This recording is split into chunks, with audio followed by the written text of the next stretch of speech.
বন্যপ্রাণী সংরক্ষণ, তাদের যত্ন নেওয়া, বিপন্ন প্রজাতির প্রাণী উদ্ধার করে এনে শুশ্রূষা করা এবং বৃহৎ অর্থে বন্যপ্রাণী পুনর্বাসন ও সংরক্ষণের জন্য দেশের প্রথম তৈরি হলো রিলায়েন্স ফাউন্ডেশনের ভান্তারা। দেশের সর্ববৃহৎ বন্যপ্রাণী সংরক্ষণ কেন্দ্র গড়ে তুলল রিলায়েন্স ফাউন্ডেশন।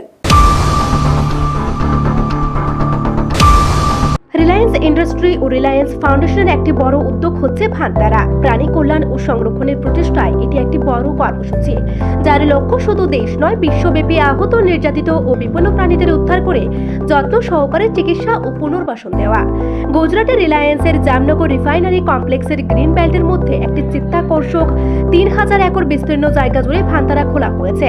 জানা যায়, রিলায়েন্স ফাউন্ডেশনের ডিরেক্টর অনন্ত আম্বানির নেতৃত্বে ভান্তারা ভারতে এই ধরনের প্রথম বড় উদ্যোগ। এমনিতেই আম্বানি তার পরিবেশের প্রতি সচেতনতা ও স্থায়িত্বের জন্য প্রতিশ্রুতিবদ্ধ।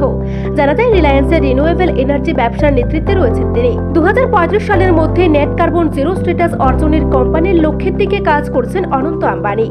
জানা যায়, ভান্তারায় রয়েছে উদ্ধার করা প্রায় 200টি হাতি, এছাড়াও হাজারের উপরে রয়েছে অন্যান্য প্রাণী, পাখি এবং সরীসৃপ।